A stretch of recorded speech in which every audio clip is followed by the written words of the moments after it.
Okay, well, welcome. You're here for the session on exploring identity abroad, perspectives from international exchange alumni from Disabilities. And I'm joined by several stellar co-presenters, and you'll get to meet them very shortly. Hi, my name is Ashley Holben from Mobility International USA, which is a nonprofit organization where we do work around disability rights and leadership through international exchange. I wanted to point out before we get started a couple of features that we have during this Zoom session that you might want to know about. One is that this session is being ASL interpreted, and we also have captions available.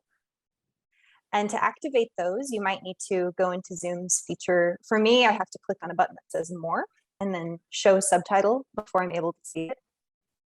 Hani has also pasted in a stream text link into the chat. And if you click on this, it'll open a window where you can see all of the captions over time, which is also kind of a handy device. If you have any questions, please let us know. Otherwise, we'll get started here very shortly. So let's go to the next slide. My co-presenter, Johileny, is going to be advancing the slides. I'm starting here with a slide on my screen that says, disability is an aspect of diversity, one of many. And I'm going to read a brief quote that one of our contacts, Emily Resinos, who is a Gilman scholar who studied abroad in Argentina, shared with us. And I think it kind of captures one of the reasons, one of the motivations why we wanted to present on this topic. Emily had said, when I was preparing to study abroad, I really only honed in on my disability. I wasn't thinking about the fact that I was first generation or Salvadoran. I was so lost in thinking that people would only ask me questions about my blindness that I didn't think that I didn't think that they would ask me about my experience in the US as a Latina. I wasn't ready for people to be interested in those things as well. And so, you know, we wanted to share this because I think it helps illustrate that we all experience identity in different ways.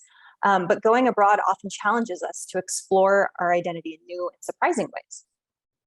In education abroad, students often feel they can feel shocked or underprepared for how their identities will impact them, as well as the dynamics with other exchange participants. So when students with disabilities in particular go abroad, many report that international educators tend to only hone in on that aspect of their identity while overlooking kind of their whole person with a multifaceted background, who perhaps belong to many additional minority communities in addition to disability. Or as this quote illustrates, sometimes it's the student themselves who might only hone in on one aspect. And so how can we encourage greater exploration of identity, not just when they arrive, but also get them thinking about these things even before they depart? So in this session, we have a panel of international exchange alumni with disabilities and other diverse identities who are going to reflect on those experiences abroad, touching on the dynamics and the interplay of disability, nationality, race, ethnicity, gender, and other aspects of identity. And their stories are going to demonstrate how international exchange can help students better understand their own, not only identities, but sense of community as well. So Johileny, can you advance to the next slide? We're going to introduce our panelists shortly, but first Johileny and I wanted to share a little bit about this project that we're working on, and I'll let Johileny tell us a little bit more about it. Thank you, Ashley. Good morning, everyone. So we work for Mobility International USA under the National Clearinghouse on Disability and Exchange, which is an ongoing project to increase the participation of people with disabilities in all forms of international exchange. It's sponsored by the US State Department of Bureau of Educational and Cultural Affairs and administered by MIUSA, as previously mentioned. We also have a picture here on the slide of the whole team, myself, Ashley, and our other two colleagues, Justin and Monica, and we're standing in front of a mural in Eugene, Oregon. So the NCDE does a lot of things, but I think one of the most important things is the resources and services we have to offer. So you might be thinking, so who can benefit from these resources? And really, it's a broad range of people, anywhere from individuals with disabilities themselves who are interested in participating in an exchange, organizations and institutions that send or receive exchange participants, disability service professionals, ECA and other program partners. And in terms of what we offer, we'll talk a little bit about those things today, but it's a lot of free resources in terms of disability inclusion and international exchange. We have an INR service where we answer questions from people with disabilities who are interested in participating in an exchange, or exchange professionals who are supporting students with disabilities and participating. We have a ton of online tip sheets, stories from participants, and best practices for professionals as well. We have some print and digital publications, podcasts, webinars, and so much more. I really can't go down the list. But today, I think our main focus is to share some of the resources that are particular to disability, identity, and intersectionality abroad. So this slide right here, we're gonna share some of the webinars in particular that we've done in the past year that relate to this topic. So we have a disability and identity abroad panel of students addressing some of the same questions that we'll be talking about today, amplifying the voices of Black disabled people abroad, which was something we did to specifically hone in on the experiences of Black disabled students abroad. And again, another conversation on disability and intersectionality. And we hope that after listening to this conversation, you feel motivated and want to learn more from other students who have this experience. And Ashley, I'll pass it back to you. Thank you. We have the next slide. So to go along with this, these themes, we wanted to also include in our website, we have a blog post on what international exchange can teach us about identity. 14 disabled travelers reflect on their experiences abroad. And that's just really kind of a collection of some short quotes from different travelers with different disabilities who reflected on, things that they observed while they were traveling, whether it was, I'm being treated differently, sometimes because of my disability, but sometimes because of these other things that I didn't even expect would happen, or just some really interesting insights that they have. So that is on the MIUSA blog. Will you advance the slide, please?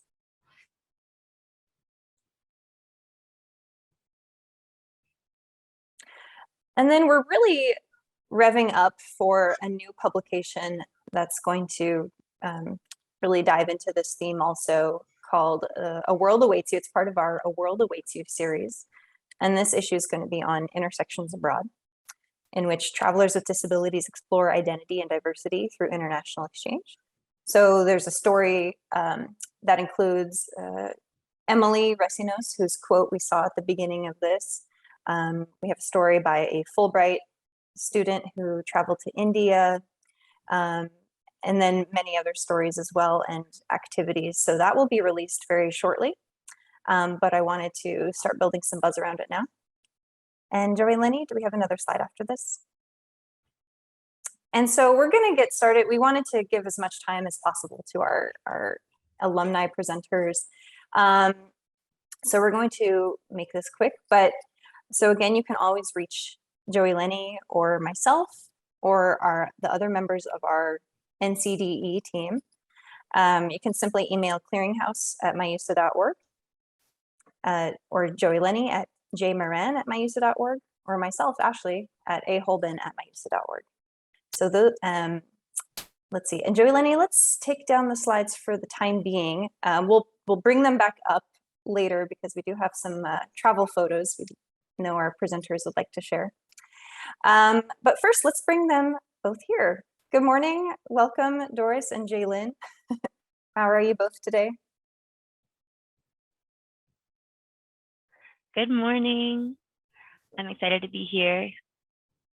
Welcome. Good morning, everyone. I'm also doing well. Glad to be here. Glad to hear it. Well, and Johileny, would you like to join me on screen as well? You're welcome to. Up to you. So Jaelyn and Doris, thanks for joining us for this topic. You both have presented with NCDE before during our Joining Hands virtual symposium this summer, and we got to learn a little bit about your international exchange experiences, a little bit about who you both are. But since we're here with a new audience, I'd like each of you to just start by telling us a little bit about yourself, maybe your name, pronouns if you like. Tell us also where you're calling in from and what you're doing now as a profession. Let's start with you, Doris. Okay, hello everyone. My name is Doris Alcántara. This is my name sign. My pronouns are she, her. And the question is, what am I doing at the moment? Is that correct? Yeah, and where are you calling in from? And also, what are you doing for work? Right now I'm calling in from New York City. And as far as what I do for work, I work within special education. And my role here is to provide intervention services and academic support for students with disabilities and making sure that these students get the services that they need. Thank you. Jaelyn? Hi, everyone. My name is Jaelyn Evans. I'm currently calling in from Central Virginia, where I attend Randolph College. I am a senior political science major with a minor in Chinese studies. So that's what I do for work. Being a student is really a full-time job. Absolutely. And you mentioned Chinese studies. And so that actually brings me to my next question. Can each of you just tell me, and we'll start with you this time, Jaelyn, can each of you tell me briefly what your international exchange experience or experiences were when you were studying abroad?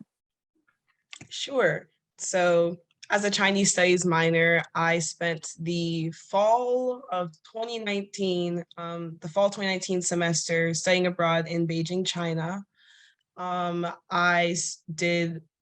We only studied languages.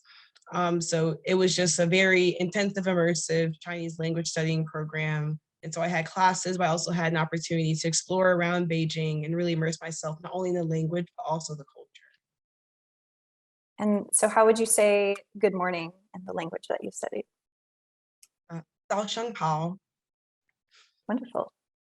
Thank you. And Doris, tell us a little bit about what your international exchange experience or experiences in your case were.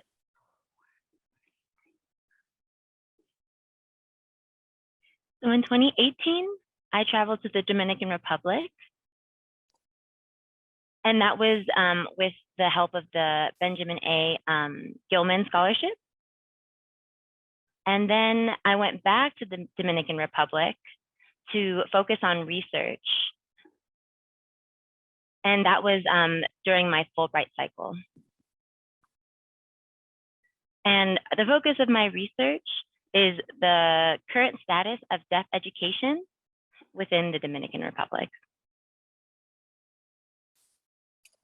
Okay, and now, we're going to have an opportunity to just kind of converse, and maybe our audience will have questions for you as well, or maybe you'll have questions for one another, which is all fine. Doris mentioned deaf education in the Dominican Republic as one of the focuses of her research. And it made me wonder, what are some of the, factors? I'm wondering how identity factored into your decision about where and how you went abroad. You know, and I'm talking about your own personal identities.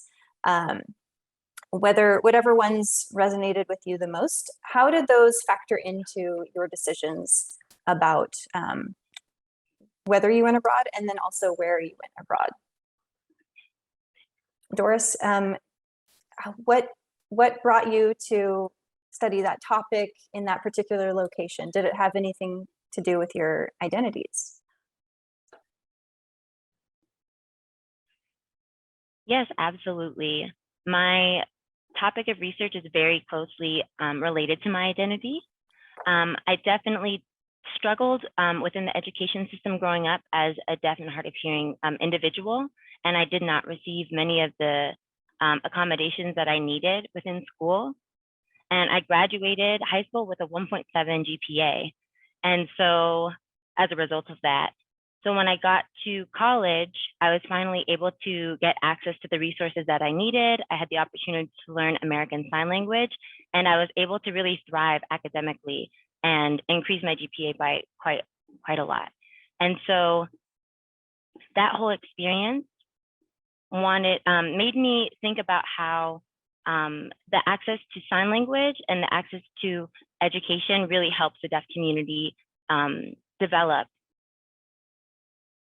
And so I chose the Dominican Republic because my dad was born there, and I'm half Dominican, excuse me. And so this was an opportunity to get more connected with my roots and in a way give back to my community. Thank you. And I don't know if you said what school you attended as a college student. Can you tell us? Oh yes, I went to Gallaudet University. And for those who are unfamiliar, can you tell us a little bit about Gallaudet University? Oh, definitely. Gallaudet University is a unique place. It's the only four-year university for deaf and hard of hearing students in the world. Thank you. And then Jaelyn, same question for you.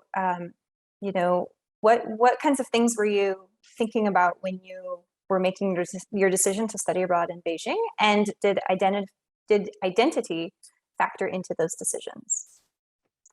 Sure. So I've actually been studying Chinese since 7th grade because the high school that I went to was a primarily Black high school. And so they really wanted to equip us to go out in the world and be able to have a really good job. So the language choices were Chinese or Arabic.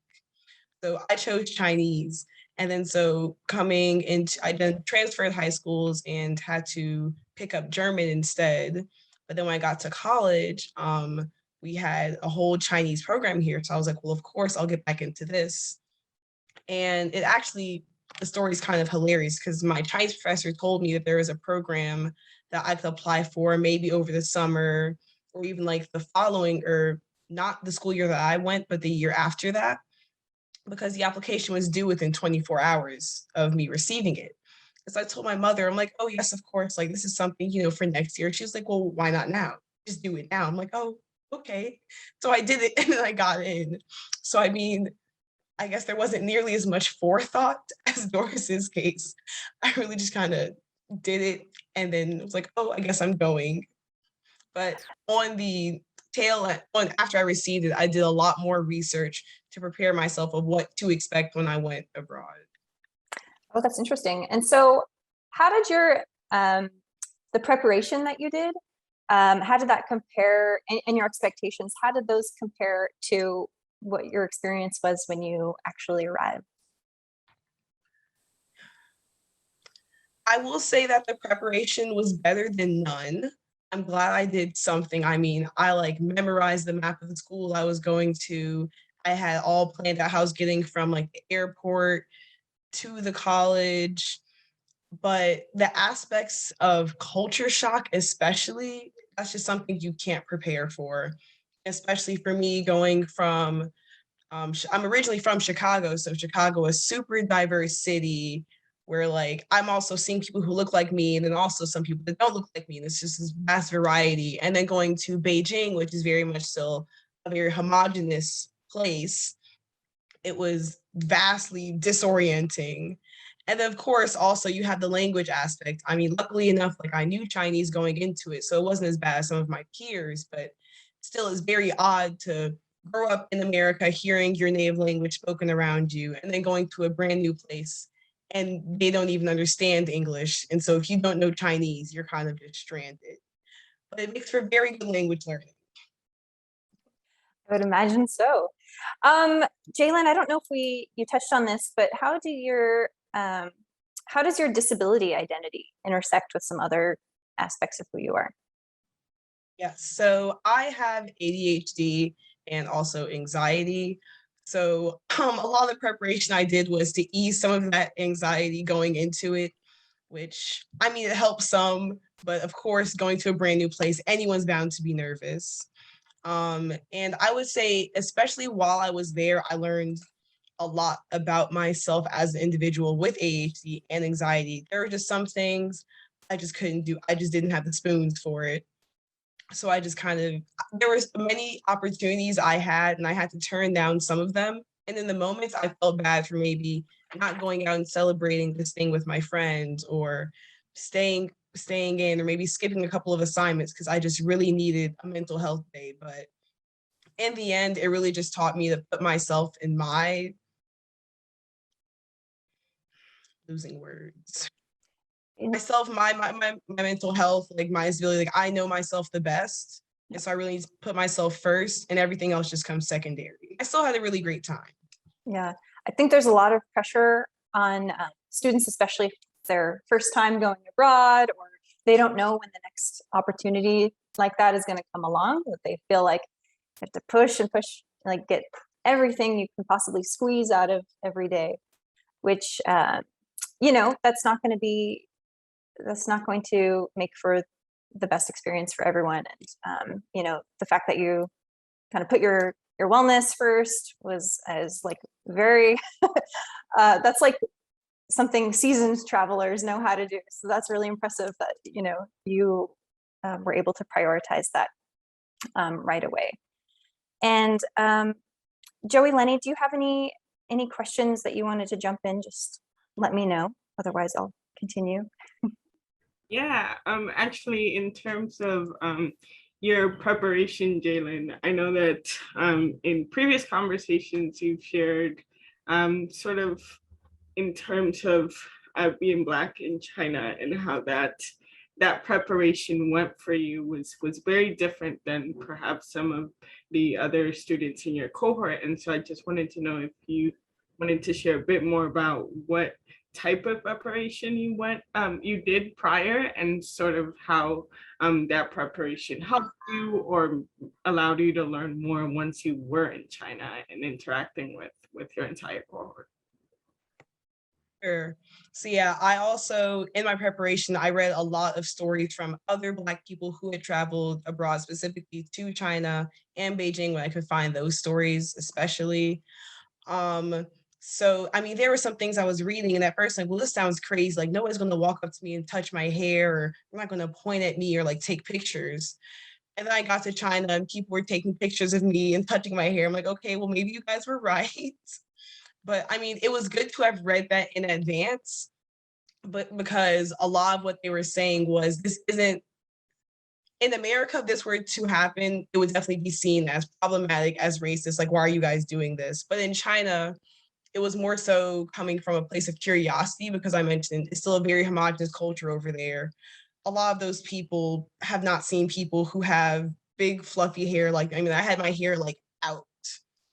So they haven't seen people who look like me, who are as dark as me, who have hair as large and voluminous as mine.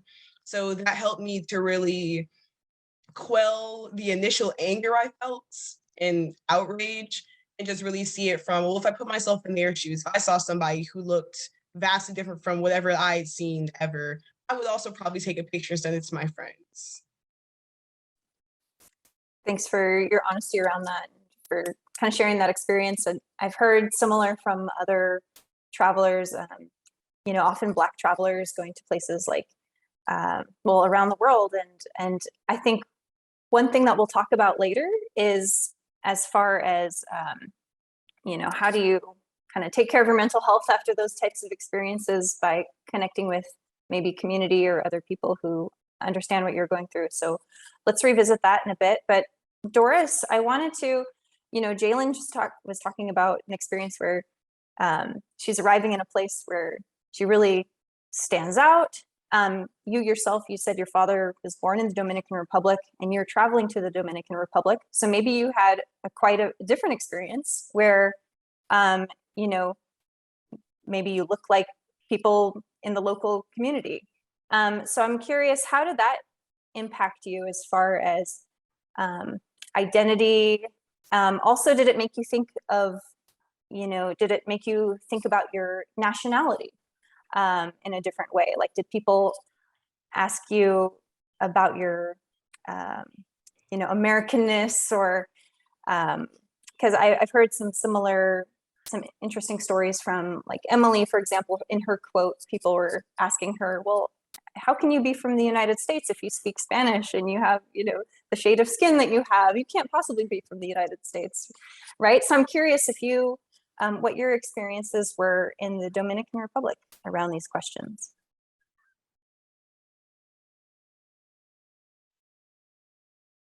So definitely walking around in the community, I looked like the people around me.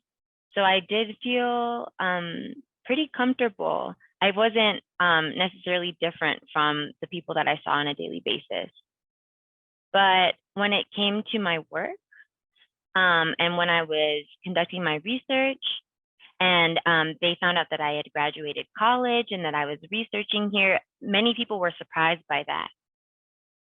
So in that setting, people expected that my role was lesser than where I was at that time. They didn't expect much of me as a deaf individual. And then when they realized, oh, you graduated college, oh, you did this, or oh, you did that, it was a reaction of shock from them. So that was interesting. And in regards to my Americanness, that led them to assume that I had a certain amount of privilege.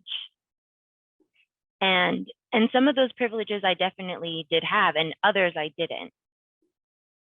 So it was an interesting process trying to describe who I was and my experience as a Black disabled woman in the US, and how that impacted my decision to go to the Dominican Republic and advocate and support the deaf community there.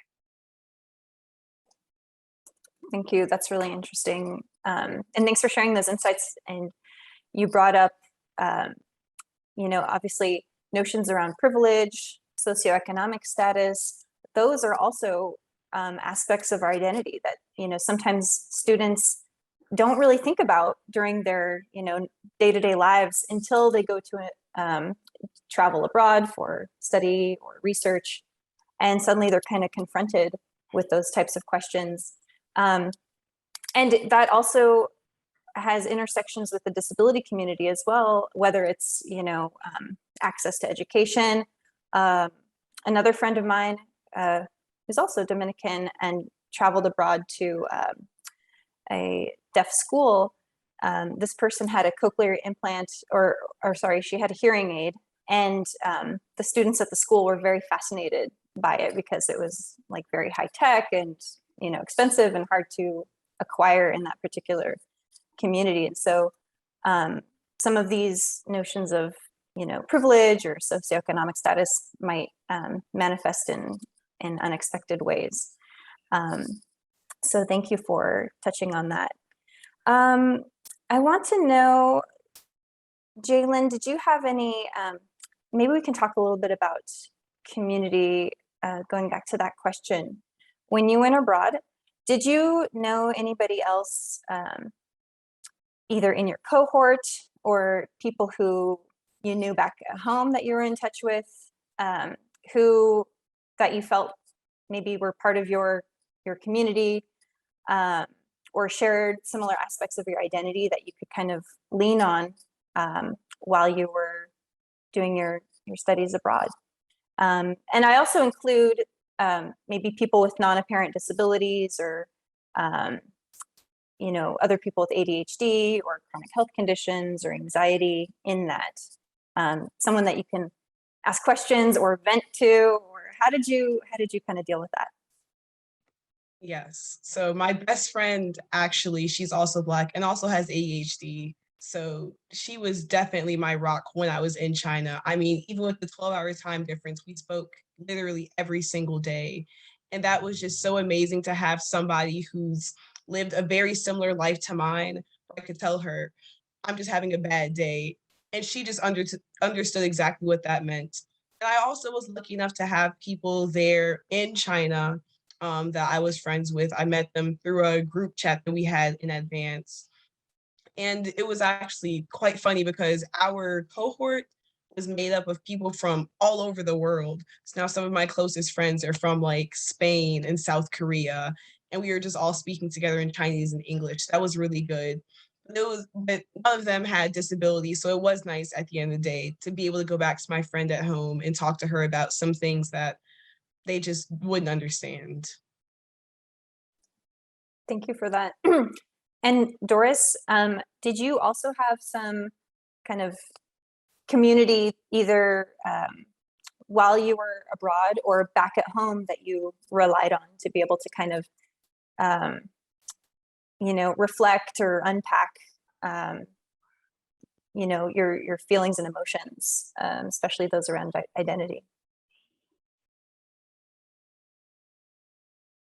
Yeah, definitely. During my time in the Dominican Republic, I felt more and more close to the deaf community there. And they were able to kind of explain what was normal in that setting. For example, like how people in the area viewed deaf people and the expectations of them and the way that they interact with them. And so at the same time, I did have community here in America that I needed to reach out to because they were able to understand all of the context that I was used to, the resources that we had available. But going to the DR and realizing that there were a lot more limitations there that I wasn't used to. These things were often normal for the community in the Dominican Republic.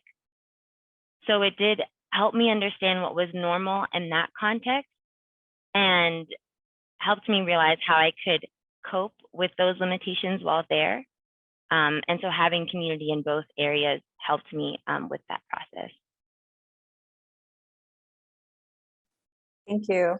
And yeah, that's so important. And I know, especially for you as a Fulbright alum, something that I've been seeing is Fulbright students and researchers, wherever around the world they're doing their research, kind of like what Jaelyn was saying. There are some, they've self-organized into communities, like affiliate, identity-based communities. And I think it started with Fulbright Noir, which is Black Fulbrighters around the world. And I think it started maybe as an Instagram or a WhatsApp group or something. But I've since seen a lot of other affinity groups for Fulbright students come about. I was wondering if Fulbright Noir or one of those other Fulbright groups is something that you were aware of, or maybe it didn't exist at the time when you went abroad, but was that something that you tapped into? Fulbright Noir? Yeah, I did actually. I was connected with a large number of different Instagram groups through Fulbright, the Fulbright Noir group, the Fulbright Latinx group. And recently, there was a Fulbright Access group created for Fulbrighters with disabilities, but that wasn't set up at the time that I went abroad. So those groups were extremely helpful. And it was a place where we were able to express and share our experiences and connect based on our similar backgrounds and recognize how these identities impacted our experiences abroad. Well, I'm starting to see some questions come in the chat, which is exciting. Keep those coming and we'll read those shortly. One thing I'd like to ask each of you is, well, one thing I want to point out is, you know, you're both, as far as helping to prepare, you know, future cohorts of people with many different aspects of identity to go abroad by sharing your personal experiences through platforms like this. Is there anything else that you are doing or have done to maybe promote or encourage more people with disabilities to go abroad? Like, for example, Doris, when you were a Gilman Scholar, I know that that usually entails a follow-on project of some sort. What was kind of the basis of your follow-on project, if you could say a little bit about that?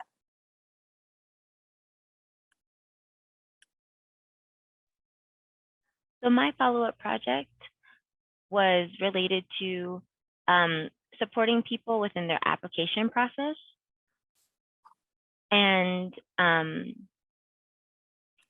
focusing on supporting minority groups abroad, because I felt like sharing my story would help people, because there's quite a few people who might feel similar to me, thinking as though, oh, because I'm low income, I might not have access to this type of opportunity or those sorts of things. And so I definitely wanted to share my own personal experience to show them that it was possible and to encourage them to take advantage of study abroad opportunities also. Good, I'm glad you did. Well, I know that will have a profound ripple effect, hopefully, going forward. Jaelyn, is there anything that you're kind of doing around this to maybe mentor or encourage others?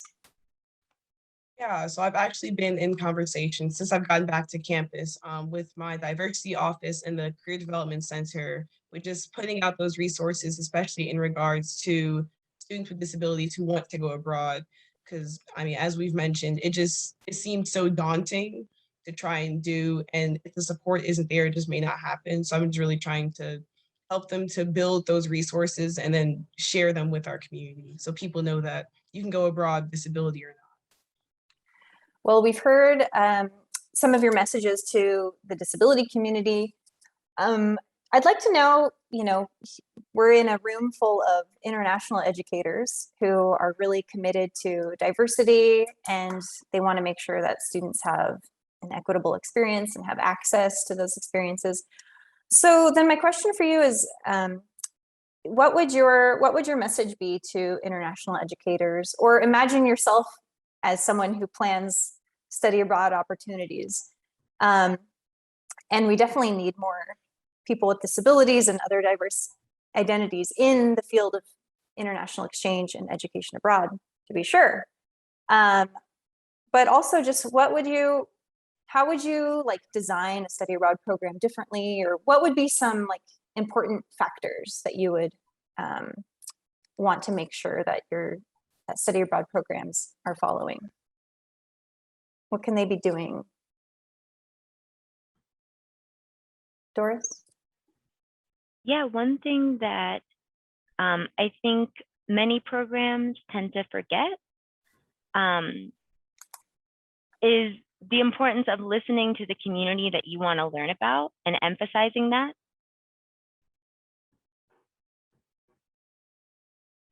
So giving people the power to share their experience, the people who are from that community. And I feel like sometimes we spend too much time guessing about the communities that we will be involving ourselves in, making assumptions, but really you can ask. You can engage those people directly and get their perspective directly from them. That's great advice. Thank you. And Jaelyn, any thoughts around that? Yeah, I mean, that's kind of like the program building, just not making it super jam-packed all the time. I mean, like I discussed earlier, it's just people, especially, with non-visible disabilities, you may not necessarily think about it, but there are going to be some days that are just a no. Also, not taking that no if somebody doesn't show up or they say, well, I need to stay back at the dorms today. Don't take that as disinterest, but really try and have a conversation with them and ask them, well, what's going on? Is there any way that we can support you? And really just being there for them. Yeah, I hope people are taking notes. That's great advice as well. And yeah, I think just building in some of that program flexibility will definitely make a program more accessible to students who might not otherwise feel like they're up for it. Let's see, Johileny, would you be willing to field our questions for our panelists? Yes, there's quite a bit of them still coming in, but this one's for Doris. And it says, I had a friend who also went to Gallaudet and it changed his life. I'm wondering if you can speak to the most important aspects of Gallaudet that helped you succeed academically and helped to ease going abroad.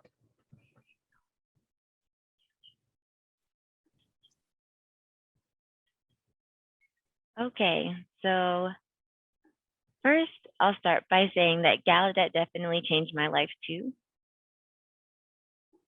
Really, for me, the most profound part of my experience was the deaf culture that I was immersed in and developing an understanding of how to operate within that space and live everyday life as a deaf person. At the same time, in regards to intersectionality, as a Black deaf person, the Black community at Gallaudet really helped me. I was involved with different diversity, equity, and inclusion projects, different panels, and different resources that really helped me connect with the community and recognize the issues that were present there. And gave me, it really gave me the motivation to help other people. Thank you, Doris. I just want to give a shout out to the Education Abroad office at Gallaudet, because they are so phenomenal. And I get their newsletters and they're always just jam-packed with amazing opportunities. And they describe the opportunities in sign language also, in addition to English text. So yeah, they have a very thriving Education Abroad team there. So definitely you'll be seeing a lot of Gallaudet students studying abroad and doing research and Peace Corps volunteering and all sorts of things, many other schools. And one thing to add, part of my preparation process, getting ready to study abroad, I had a mentor named Catherine O'Brien, and she's a professor at Gallaudet University, and she supported me tremendously in my research project. Because at first I wanted to go to the Dominican Republic, but I wasn't quite sure what my focus there would be.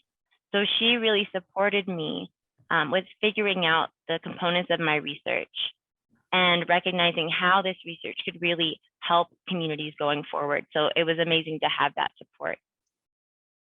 Definitely, in addition to mentors who kind of understand our, share an identity or community with us, obviously also our mentors who can give us that academic or professional guidance. It's great to have a bunch of people on your team to serve all of those roles. We have some more questions Johileny is going to raise, but I had a quick question I wanted to ask each of you. Maybe it's not quick. What are your future plans or aspirations for travel? And how do you think that, knowing all that you know now, kind of from those experiences around identity, how do you think that might influence your future travels? Well, I can go first. Go ahead. So I actually just sent in my application for the Congress Bundestag Youth Exchange, which is a program which allows students from America to go study abroad in Germany, and then they send students from Germany to come study abroad in America. So I really want to do that and spend my gap year studying abroad in Germany, learning more German, and then doing an internship in something with government, politics, policy, something like that. What was the second half of the question again? Kind of knowing what you know now around, or what you've started learning around how study abroad impacts our identity and vice versa. How do you think that, do you think that that'll influence your future travels to Germany in this case? Definitely. I think I'm going to be a lot nicer to myself this time. Just because I felt like when I was in China, I really was trying to push myself to do everything and to be everywhere. And eventually I just had to stop doing that. And so on the tail end, I had to do a lot of self-care. So just like taking those breaks in the beginning, kind of taking a more mellow approach, but still, of course, taking advantage of everything that I can within reason. And just really learning to strike that balance. I mean, I'm still not there even now, but I think it'll be a really good exercise and just balancing like work and life. And I think something that's going to help me in my future, just in general. Well, I know that Hani, who is who's moderating this Zoom session, is going to be thrilled to know that you're applying for Congress Bundestag, because Hani's nodding her head. The work that she does, well, I'll let her explain in the chat, but Hani and I've been sending Hani referrals to students with disabilities who've studied abroad in Germany or done other experiences in Germany for a podcast that she's doing. She's really trying to get more disabled students' experiences represented on her podcast. So cool connection there. Doris, same question for you. Any plans for traveling in the future? And if so, how are these thoughts around disability and identity going to factor into your future travels?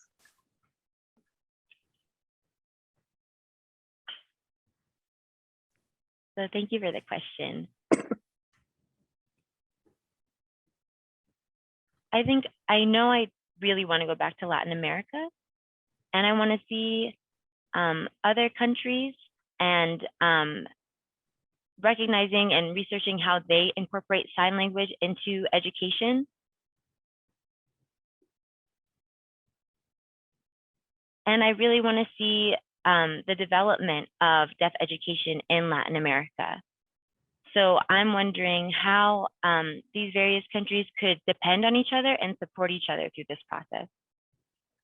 And in addition, how my identity will impact my future travels.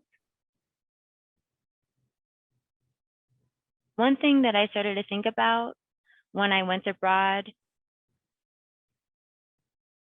the goal of conversation. Let me clarify. So when I interact with people, what do I want from my conversation with them? Do I want to educate? Do I want to learn something from them? So this is something that I think will help me have more impactful conversation with the people that I interact with, and recognize also how, you know, conversation can often be seen as like a mundane thing, but one conversation could really create change.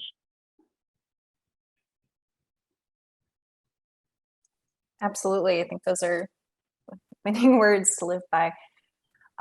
We have a little less than 10 minutes left. And Johileny, I'm going to ask you to bring up these slides again.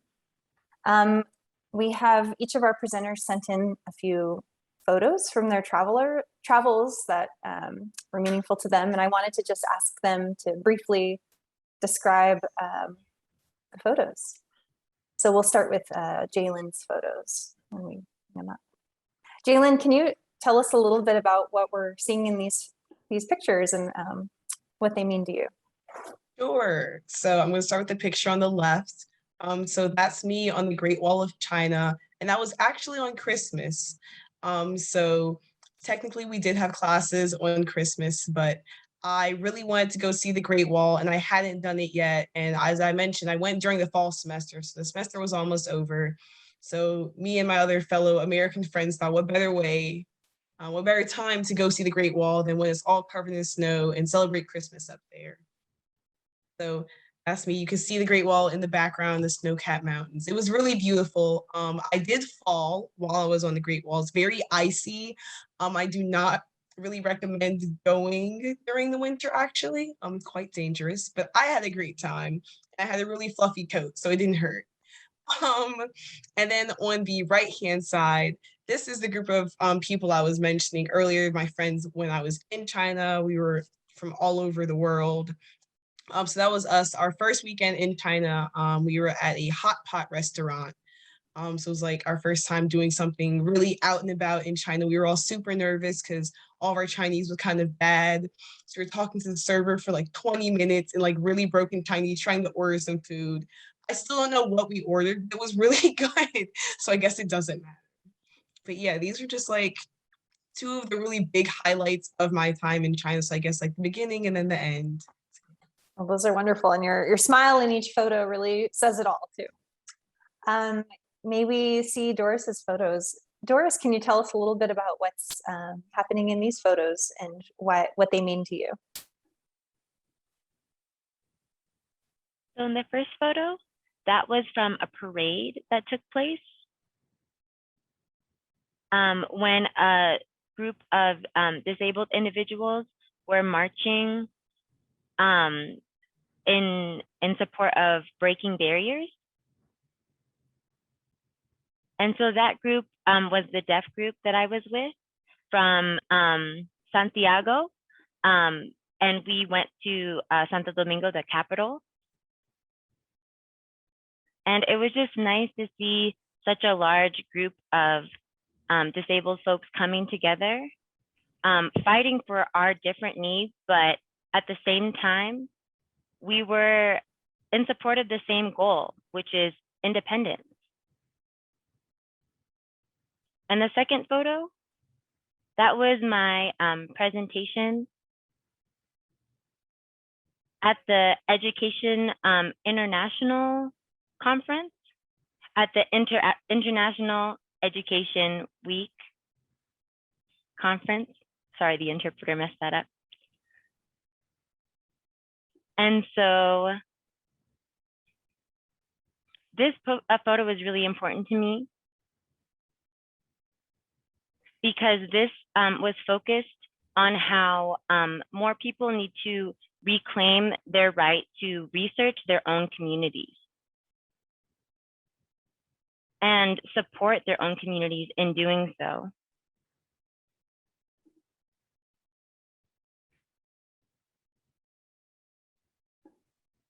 Because often their perspectives aren't included in this research. And so this was arguing for the importance of including those perspectives. And the research itself is important because this is what supports a lot of the policies that get passed and the politics that develop within these communities. Thank you. Very significant. And thanks for sharing these kind of meaningful experiences with us through your photos. And your story, Doris, about marching with a group of deaf people and other people with disabilities in your host country, your host community, kind of made me think that, or reminded me that a lot of students with disabilities who are traveling abroad, they're not necessarily there to study disability. And if that's the case, I hope they still seek out some members from the local disability community, because that can really offer some really incredible experiences. Well, with about 5 minutes left, Johileny, do we have time for one or two more questions? I think we have time for one more question maybe, but this is for both Doris and Jaelyn, and I think it's really more of give us more advice because you've given us good ones kind of question. Is there anything you wish your study abroad program or university had known or done better to prepare you for going abroad?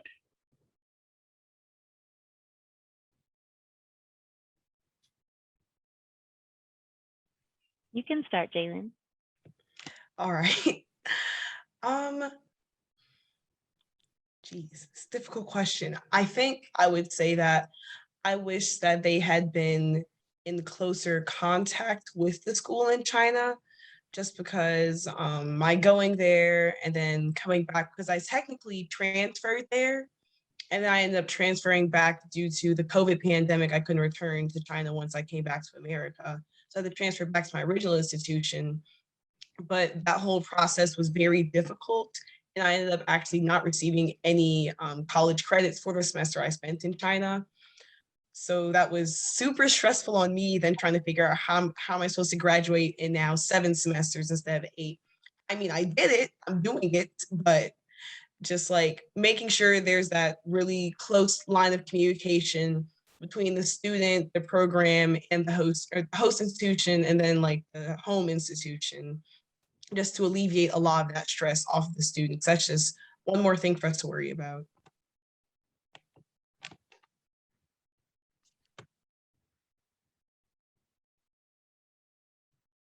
Yeah, one thing that I wish my university would have prepared better for was cultural competency.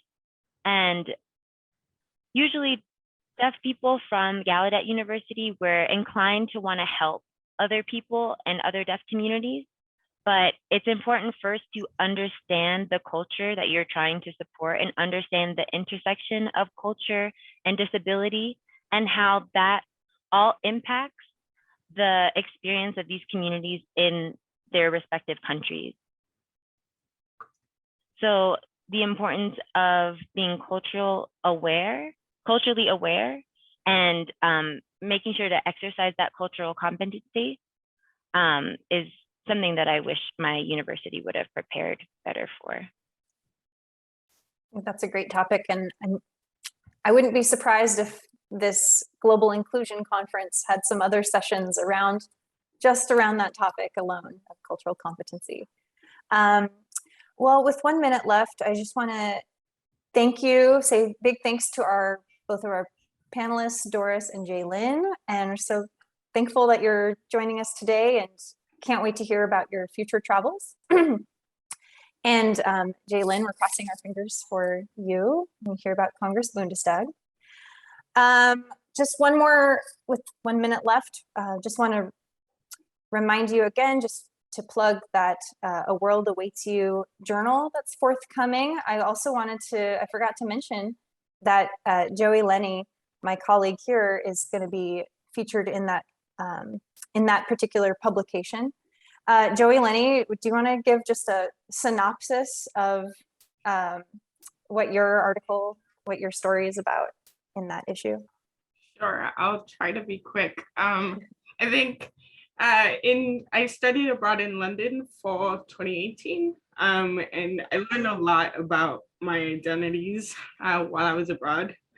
So my story is really about just this particular moment that allowed me to understand that I was not just like a person with a disability abroad, but there were so many other parts of my identity that were sort of impacting how I was experiencing it. So being a woman of color, being Latinx, being someone whose second language is English. And so I think that in sort of preparing, those were things that were on my mind, but it became really real once I was in London and I was traveling across different countries in Europe and things like that. So I've shared our sign up link to sign up to our e-news. It's the best way to get the latest news on